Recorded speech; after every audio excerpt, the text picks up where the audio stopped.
1969. The hippie counterculture was reaching new heights on a farm near Woodstock, New York.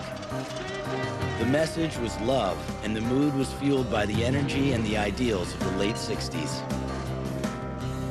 But across the country, fear reigned in Hollywood, California. Actress Sharon Tate, 8 months pregnant, had been brutally murdered along with 4 others at an isolated estate. All I can tell you right now is that we got 5 dead people, and we're trying to determine who caused their death. And 24 hours later, a second slaying. A middle-aged couple named Lino and Rosemary LaBianca were knifed to death inside their own home.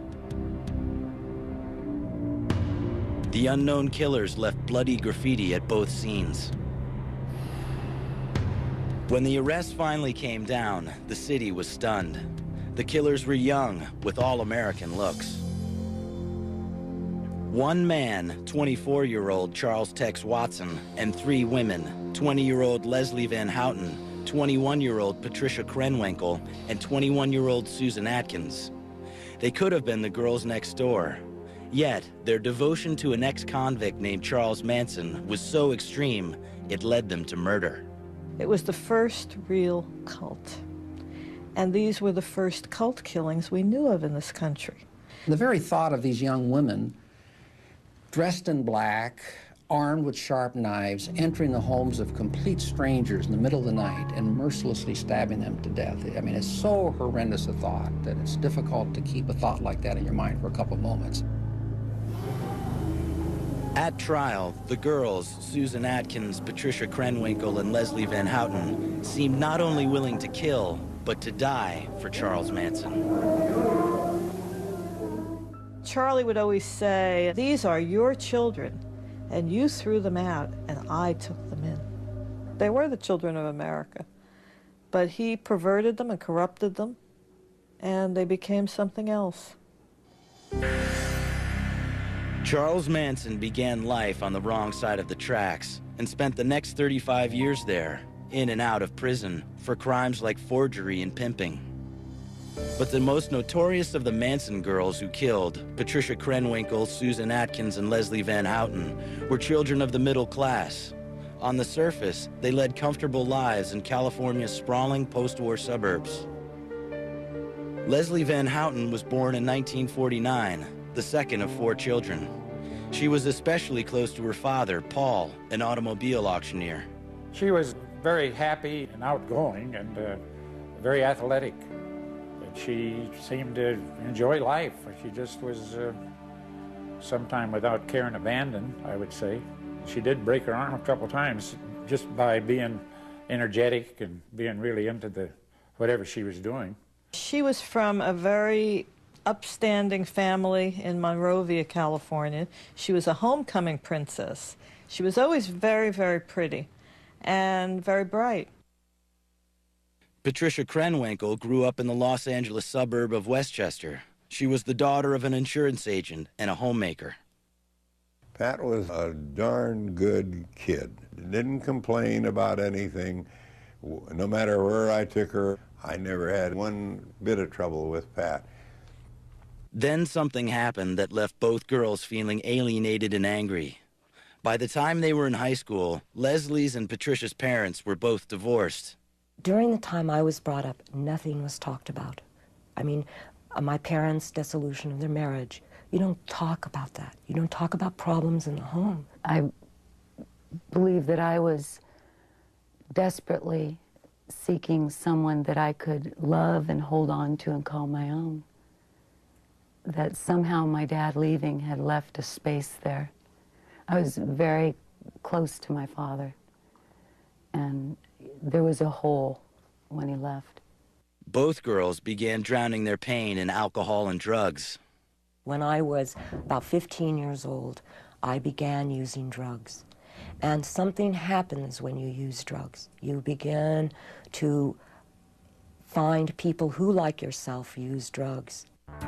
Meanwhile, as a teenager in Northern California, Susan Atkins chose outright rebellion. She dropped out of high school and found work as a topless dancer in San Francisco. Susan Atkins was probably the most deprived of all of the women that followed Manson. Her mother died while she was a young teenager. Her mother had cancer. And they told stories about how Susan brought all her friends on Christmas to sing carols under her mother's room at the hospital. She was very affected by the loss of her mother. 1967, the summer of love. For all three girls, Leslie, Pat, and Susan, it was their summer of looking for love. Their search took them straight to San Francisco's Haight-Ashbury. By then, 32-year-old ex-pimp Charles Manson was exploring the same streets. Another Manson follower, Lynette "Squeaky" Fromm, never actually killed for him, but she became one of his earliest followers. Young Lynette's childhood in Los Angeles was overshadowed by her parents' poor relationship.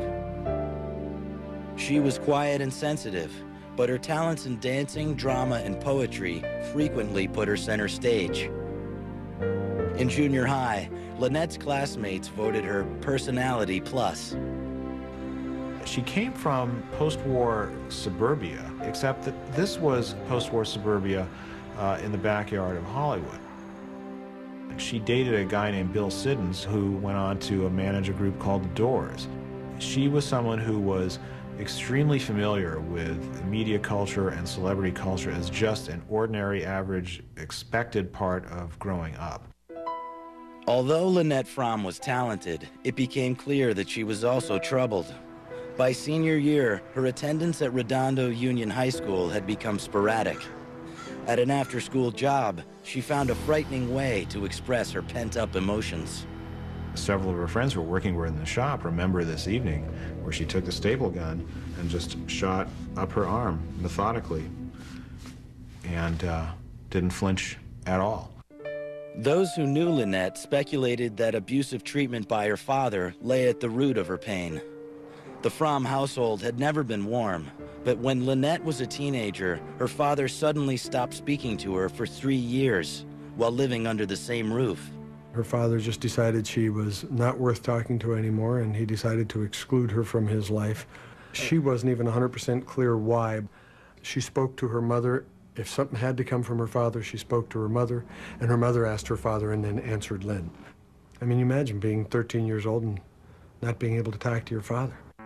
On the streets, it was a time of sexual exploration and experimentation with drugs, especially LSD, which was still legal in the 60s. It was just what Charles Manson was looking for.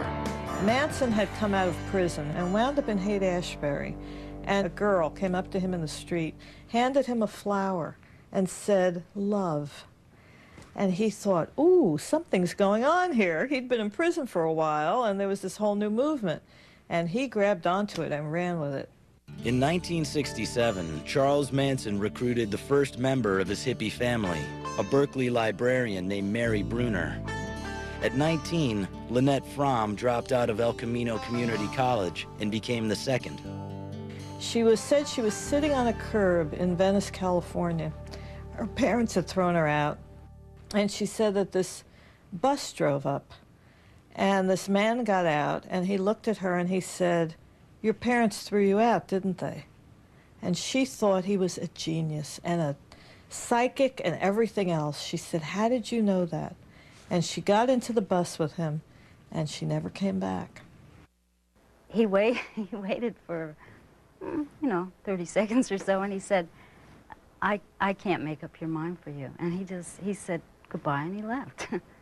He got about halfway down the block, and I just grabbed everything and I ran.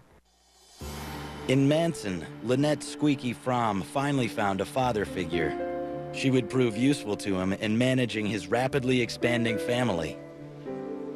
Manson's real talent was that he recruited very young girls, very young and very impressionable, at a time in their lives when they had identity problems and they didn't know where they were going in society, and society was very strange right then.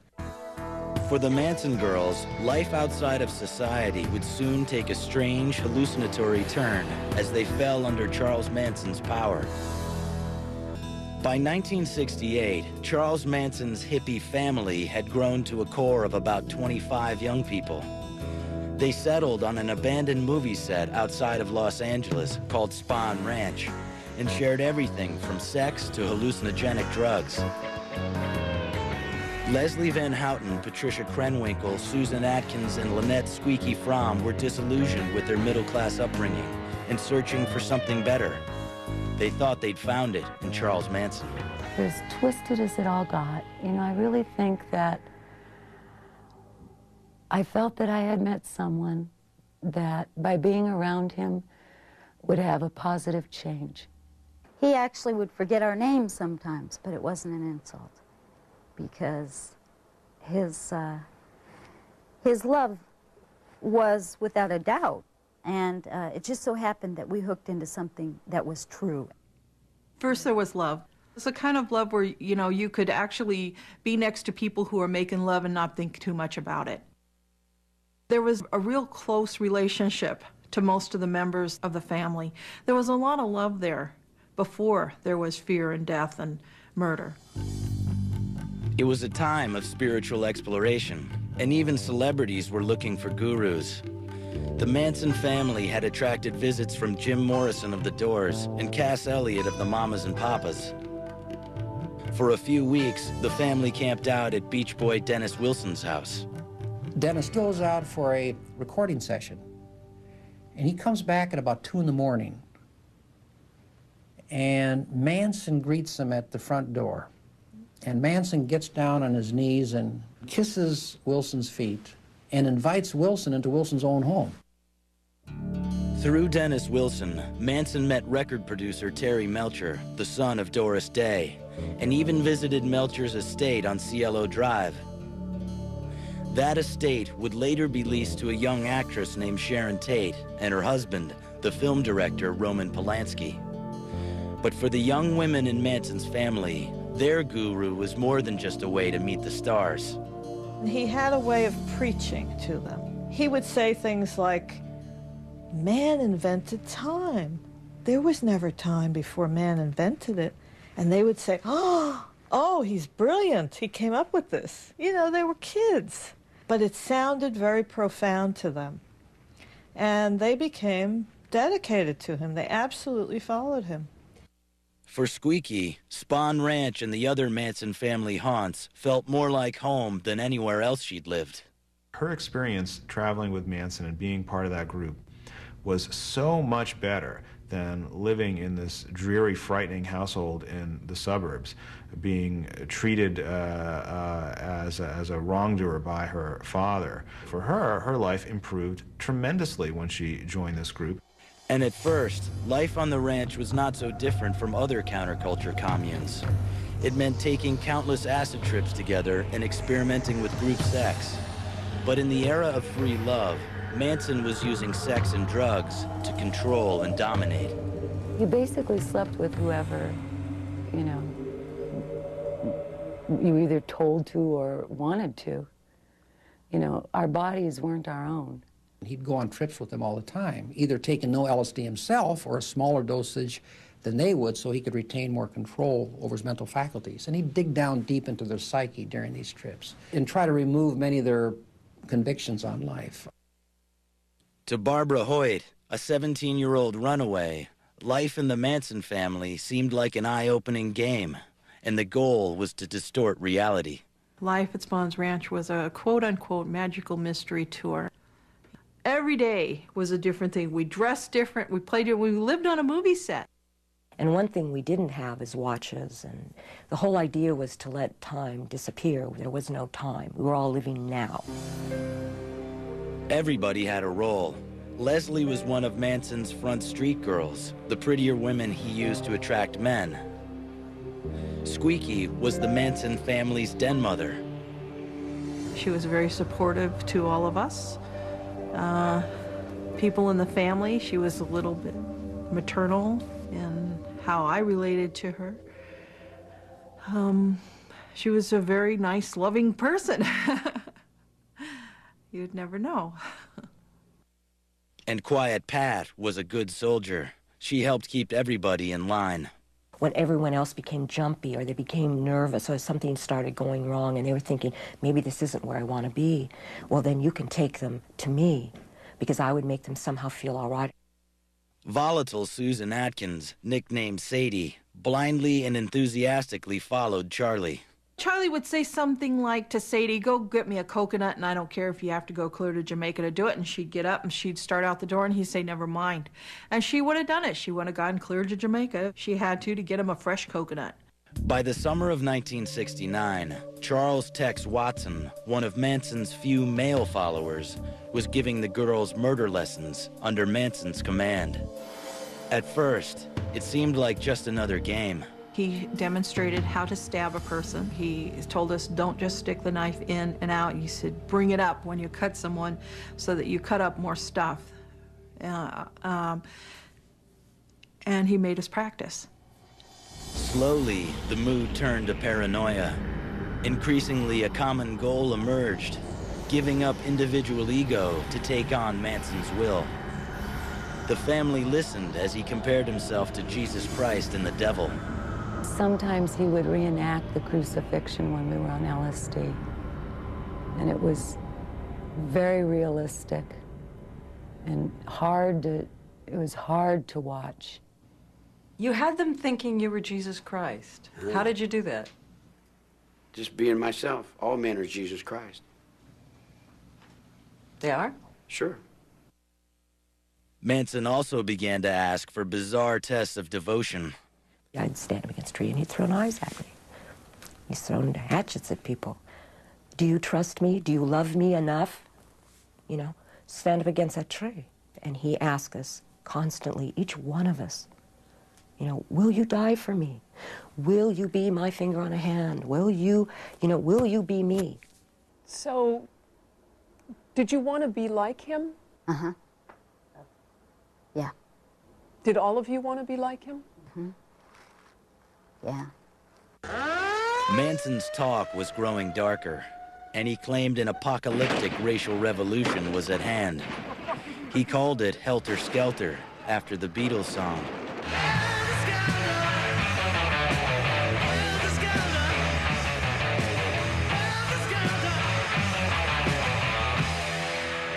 He said the race riots and black militancy of the 60s were just the beginning.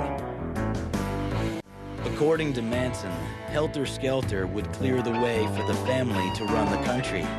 But as the summer of 1969 wore on, Manson became convinced they would have to ignite it themselves. We started to have a lot more guns at the ranch and knives, and people were on lookouts. We were pretty much all running on definite fear. The first Manson family murder took place in late July 1969. The victim was a musician named Gary Hinman. The killers were people Hinman knew, family members Susan Atkins, Bobby Beausoleil, and Manson himself. It was Manson who sliced off Hinman's ear, and Bobby who stabbed him to death. I had to take the gun away from the guy. The guy shot off on the wall, and I cut his ear off, and I took the gun, and I gave it to the kid. I said, here. I said, now I got to kill this fool. He said, oh, don't kill me, don't kill me. I said, all right, are you going to tell the parole officer I cut your ear off? He said, no. And Bobby killed him and stabbed him in the heart, and he died. There's your heart, girl. There's your heart, Frenchie. There's your wine, Beausoleil. Susan Atkins left a gruesome signature. On the walls of Hinman's home, she scrawled the words, political piggy, in his blood. When he was found, no one knew the murder of this anonymous hippie was just a dress rehearsal for what would come 10 days later. August 8th, 1969 began like any other day at Spahn Ranch outside Los Angeles. By now, Charles Manson and his family were looking less like a hippie commune and more like a bloodthirsty cult. Some members had already committed one murder in the name of Helter Skelter, a music teacher named Gary Hinman. Now Manson made it clear there would have to be another, more shocking crime.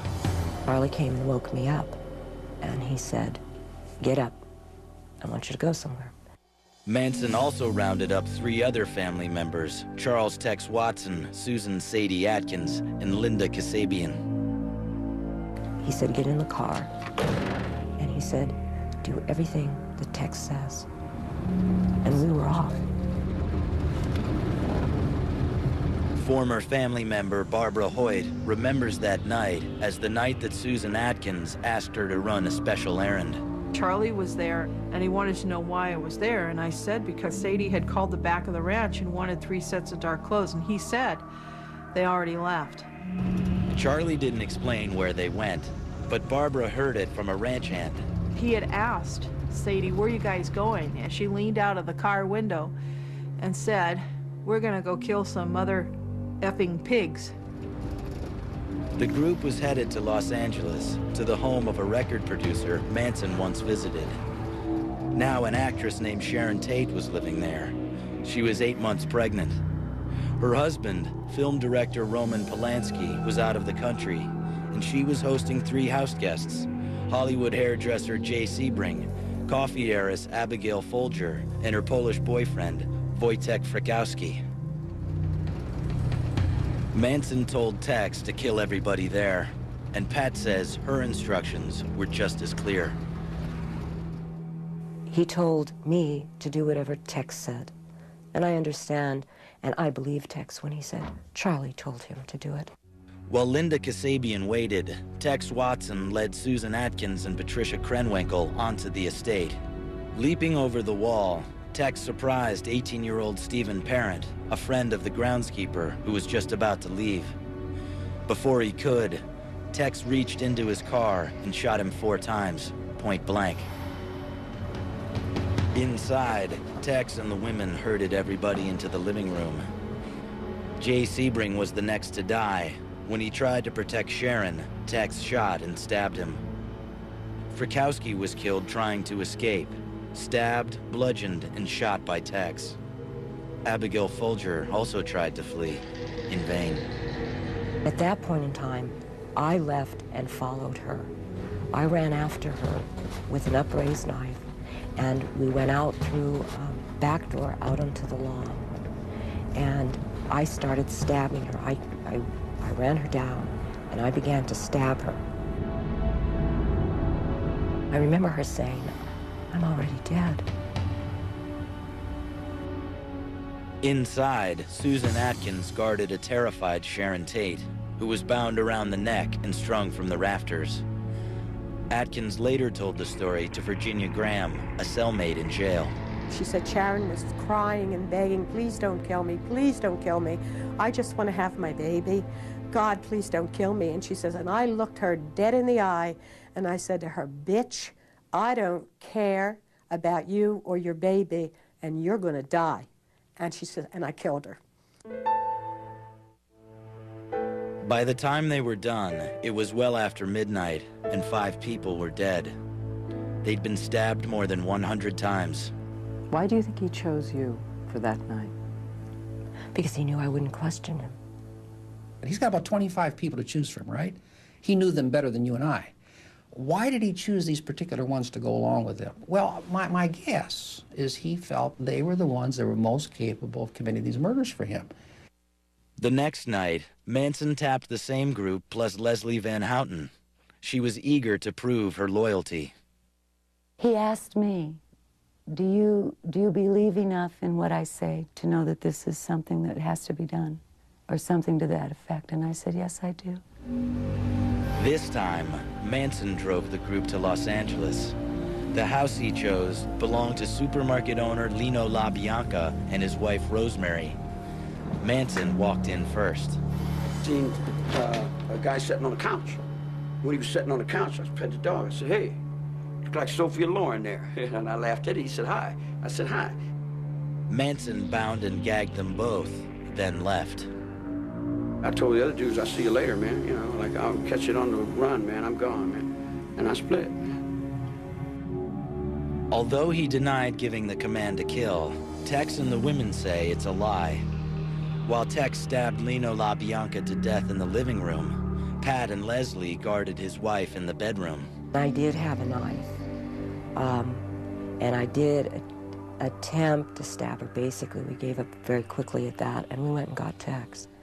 And then Tex turned me around and handed me the knife, and he said, do something.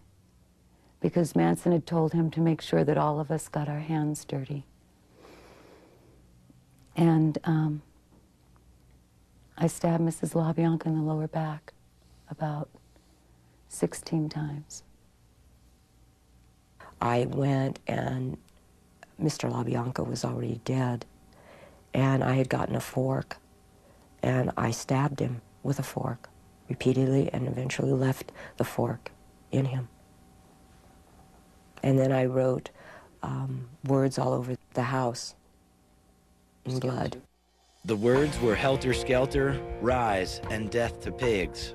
Words Manson had taken from the Beatles' White Album to describe his bloody vision of apocalypse. Now 8 people were dead, and 3 of Manson's all-American girls, Pat, Leslie, and Susan, were killers. Oddly, one family member was notably absent from both nights of murder, Charlie's right hand, Lynette Squeaky Fromm. Some people say it's because Charlie knew that she really wasn't capable of this kind of violent mayhem, and she didn't have what it took to plunge a knife into somebody. It's a very difficult thing to imagine doing. But I still believe that they were right because they felt right. They felt that despite the ugliness of it, it was the right thing to do. One thing was clear. The mastermind behind the murders had made sure that Tex and the women all bloodied their hands, while he kept his own hands clean. I did stay clear of everything. But they say you didn't, because they were acting for you on your instructions. No. And under your influence. Well, maybe influenced, and they might have thought it was my instructions, but I wasn't directing traffic, lady. Back at Spahn Ranch, the Manson tribe waited for the Black Uprising, Helter Skelter, to come down. But what came down instead was the law. On August 16th, just 1 week after the Tate murders, the Los Angeles County Sheriff raided the family's compound. But the authorities were looking for stolen dune buggies, not murderers. And they released the Manson family just 48 hours later. They were free to commit yet one more murder. This time, it happened right at home on Spahn Ranch. The sounds woke 17-year-old Barbara Hoyt from her sleep. I heard the screams, and as he screamed and screamed and screamed and screamed, it went on forever. It was horrible, gut-wrenching screams. I've never heard like that before in my life. Barbara recognized the screams. They belonged to a ranch hand named Shorty Shea. Fearing for her own life, Barbara made her escape from the Manson family. The identities of the Tate LaBianca killers were still unknown to the world, but that would soon change. November 1969. For 4 months, the mysterious slayings of actress Sharon Tate and 6 others had gone unsolved. What the authorities didn't know was that one of Tate's killers, 20-year-old Susan Sadie Atkins, was already sitting in a Los Angeles County jail, charged with the murder of Gary Hinman. I noticed her only because she was happy and running around and dancing and singing, and I can remember thinking, this is really not the place for this kind of joy. Atkins' friendship with Virginia Graham would break the case wide open. They shared a dorm in jail, and it wasn't long before Susan confided that she'd been involved in another, bigger crime, the notorious Tate LaBianca killings. Sadie had another shocking revelation. The other killers were hiding in the desert, and if they could help it, the Tate LaBianca murders wouldn't be their last. Graham felt responsible and tipped off the authorities. On her tip, the police rounded up the rest of the killers: Patricia Krenwinkel, Leslie Van Houten, Linda Kasabian, Tex Watson, and Charles Manson. In December of 1969, they were all charged with murder. The trial of Manson and the girls, Pat, Susan, and Leslie, went forward in June 1970 without Tex Watson, who was fighting extradition from his home state of Texas. In exchange for her testimony, all of the charges were dropped against Linda Kasabian. She indicted all of them. She said that they had gone out, that they had instructions from Manson, that they were told to wear creepy crawlies, which were their black outfits, and that they were bent on murder. For almost a year, Manson played right into the prosecution's argument that he had controlled and directed the girls. They were as obedient in court as they had been in the victims' homes. The entire proceedings were scripted by Charlie. Every day we'd meet, and he'd decide, well, today I want you each to stand up and hold your hands in some stupid symbols. You're going to get up and scream, the old gray mare. You're going to burn an X in your head. You know, each day was scripted.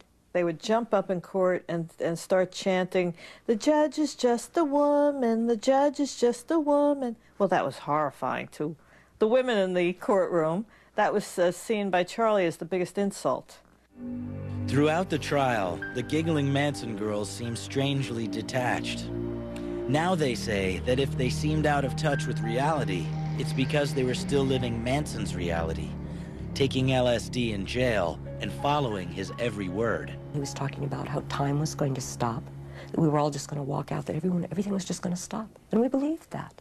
When I went to the jail after it happened, and Leslie said to me she didn't know whether to cut holes in the back of her blouse or sew little pockets for her wings.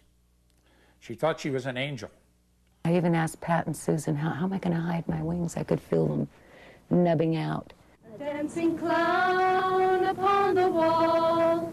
Just outside of the court, the rest of the family was making a bizarre display of devotion. We're going to stay here until Charlie's out. For almost 10 months, they kept a faithful vigil, all the while weaving a vest for their guru.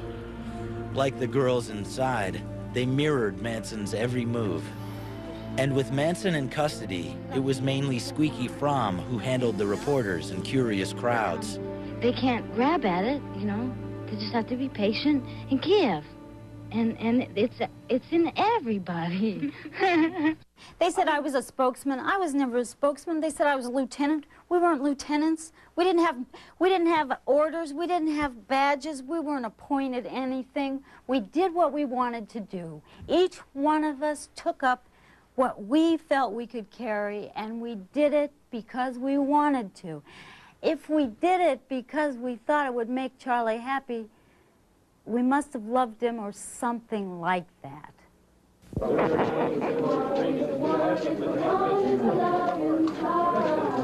On January 25th, 1971, it came as no surprise when all 4 defendants, Charlie, Leslie, Pat, and Susan, were found guilty of multiple murders.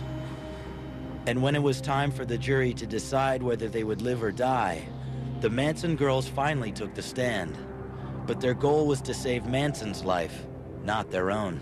After the trial started, Charlie suggested that we meaning the 3 women, try to carry the load of the case so that he could be released, you know, so that he could further carry on his works to save the world. On March 29, 1971, 21-year-old Leslie Van Houten, 22-year-old Susan Atkins, and 23-year-old Patricia Krenwinkel became the youngest women to sit on California's death row. The jury sentenced all 3 women and their guru to die in the gas chamber at San Quentin. I was more than willing to go to the gas chamber. The death penalty for me at the time it almost justified my not having to deal with what I had done. It was the eye for an eye. They're going to kill me. I don't have to deal with it. But away from Manson's direct influence, Leslie, Pat, and Susan would have time to reflect on the horror of their crimes. Meanwhile, 22-year-old Squeaky Fromm had lost the only family with whom she'd ever felt truly at home, and it devastated her. I didn't understand what it meant. I didn't know that we would be separated. I want to talk to the women. I want to talk to the girls. They're still girls to me. They'll always be girls, as I am, in that one part. She felt guilty that they had done much more and she hadn't. She was still free. She was not in prison. She was not facing this type of sacrifice that they had been called to make. While Manson and the women sat on death row, Squeaky tried to unite what was left of the family. It was an increasingly hopeless task, and guilt and grief would drive her to desperate measures.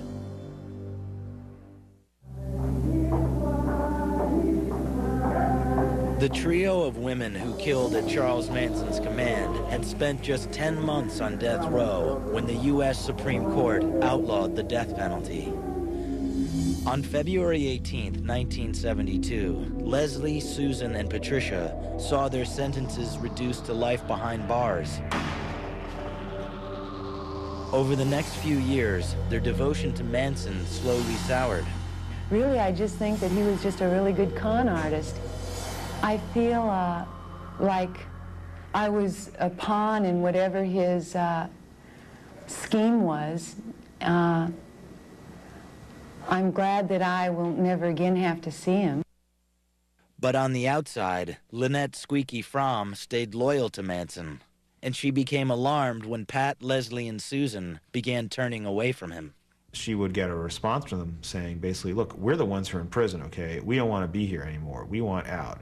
You know, if you're so devoted to Manson, what have you done lately? On September 5th, 1975, Squeaky decided it was time to prove her devotion.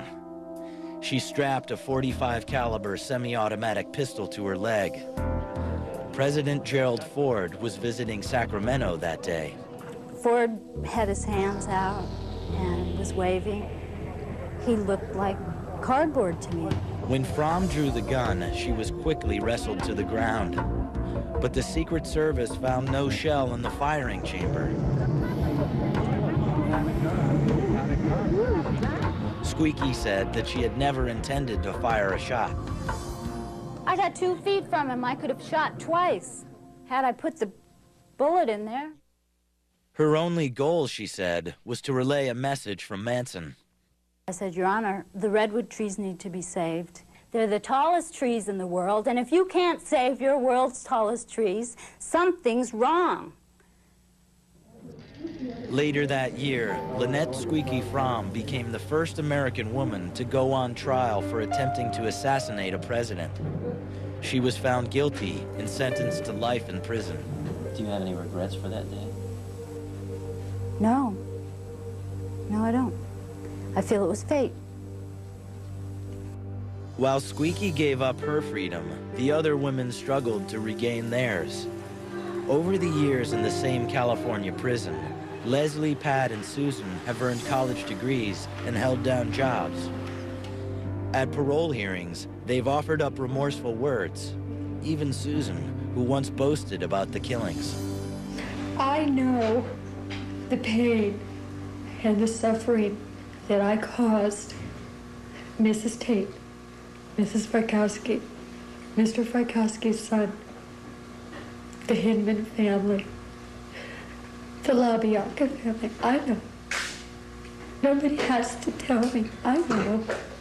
She's not fooling me. She was not remorseful for killing Sharon. It didn't bother her a bit. So you're going to turn people like this loose on the streets? Stop to think about it. Susan Atkins has been convicted of 8 murders. She's been behind bars for 30 years. That's 3.5 years of murder. That's not enough.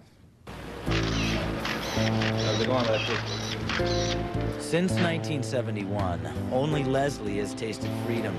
She received a retrial in 1977. That ended in a hung jury, and she was found guilty in a 3rd trial a year later.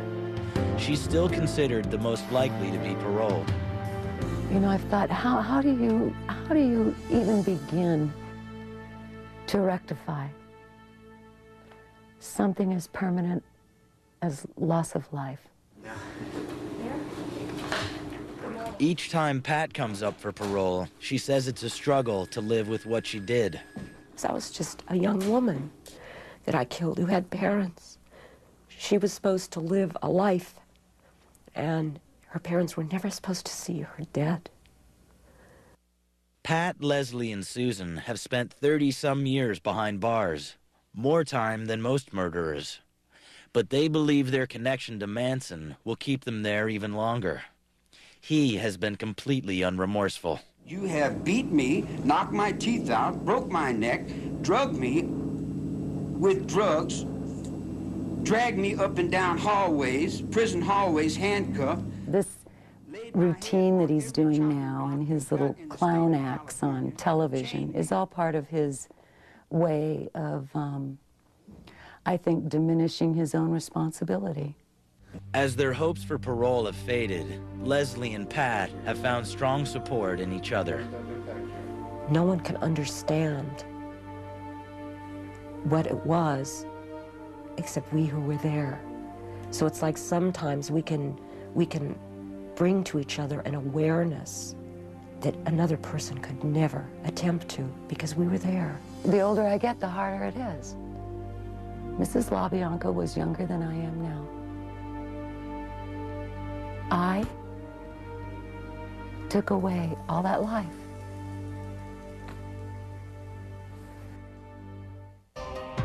"35 years later, the Manson murders continue to shock and fascinate.